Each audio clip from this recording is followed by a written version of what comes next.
अस्सलाम वालेकुम दोस्तों, तुसीं देख रहे हो हसीन पंजाब टीवी ते मैं तुहाडा मेज़बान अमीर हमजा। दोस्तों, सब तो पहले अपने चैनल हसीन पंजाब टीवी नूं करो सबसक्राइब ते नाल लगे बैल दा बटन दबाओ ताकि साडी हर नई आने वाली वीडियो साडे वीरां तक आसानी नाल पहुंच सके और तुसीं वो वीडियो देखो सब तो पहले। अज जनाब अपने वीरां भरावां वास्ते एक पहलन झोटी दी वीडियो लैके हाज़र होए हैं। पहला सुबह सुईए माशाअल्लाह बड़ी खूबसूरत मੱਝ है, प्योर नीली दी है, आरफ वाला लोकेशन है। आरफ वाले तो 10 तो 12 किलोमीटर के फासले ते झोटी खड़ी है। कैमरामैन साहब मੱਝ दिखाते ने, उस तो बाद सारियां गल्लां बातां मालकां दी जुबानी मालकां कोलों पुछांगे कि कदों सूई है, कितना हाजर टाइम दुध है, की दीद प्यार वाली डिमांड करते ने। कैमरामैन साहब झोटी दिखाओ, छोटी जी सफेद फुल्ली, कालियां अखां, लम्मी बूथी, कन्नां विच पशम, फुल बरीक झोटी, कद चंगा, वेल चंगी, थण बड़ा खूबसूरत लग्या होया, तुनी कोड़ी तो बिल्कुल साफ बारीक चमड़ी दी झोटी है। माशाअल्लाह बड़ी खूबसूरत है, थण बड़ा सोहना लग्या होया माशाअल्लाह, पूरा मुठ दा थण है और सोहणियां विरला ने। बाकी हर एक चीज़ कैमरे दी नज़र है वीरां दे सामने आ। अच्छे तरीके दे नाल कैमरामैन साहब झोटी दिखानी है, दिखावन दे विच कोई कमी बेशी ना रवे। बाकी लैने देने मुकद्दर ने। किंगरी वाला सिंह लग्या जनाब, खुड्डा पुट्ठा, हड्डी बड़ी कमाल, हवाने दे उपर 2 बटन भी मौजूद ने, जिंदी अक्सर वीर भरा डिमांड करते हैं कि यार बटना वाली मੱਝ लैनी है।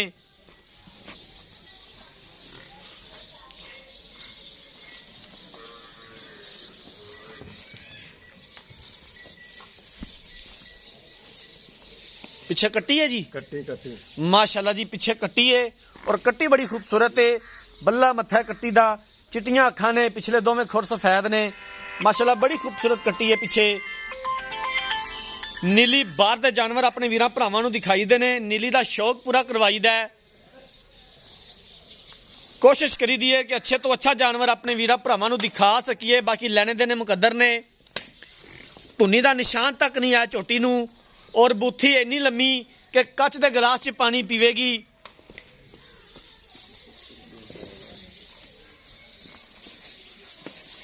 बारीक धागे वर्गी पूछल, माशाल्लाह बड़ी खूबसूरत झोटी है। जिन्नी भी तारीफ की जाए उतनी कम है।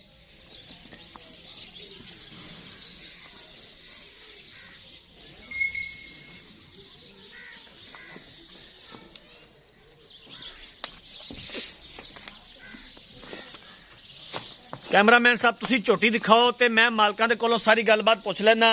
इत्थे आ जाओ भाईजान। अस्सलाम वालेकुम जी। वालेकुम सलाम। की हाल है भाईजान? शुक्र अल्लाह दा जी।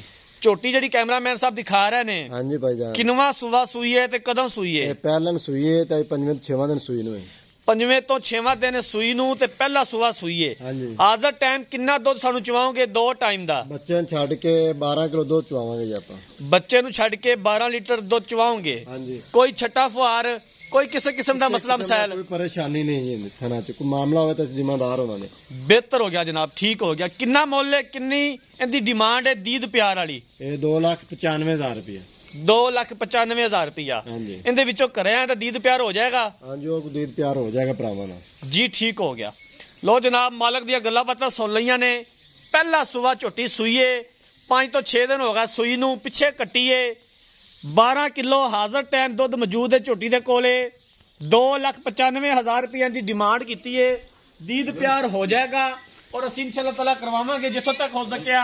अगर किसी वीर भरा ने झोटी खरीदनी है, राब्ता नंबर 0312 612 2054, 0312 612 2054, इस नंबर पर व्हाट्सएप बनी है। अगर साड़ी अज वाली वीडियो पसंद आए, वीडियो को लाइक तो शेयर जरूर करना है। जिंदगी रही तो मिलांगे एक नई वीडियो के नाल। अपने मेजबान अमीर हमजा ने दो इजाजत। अल्लाह हाफिज़।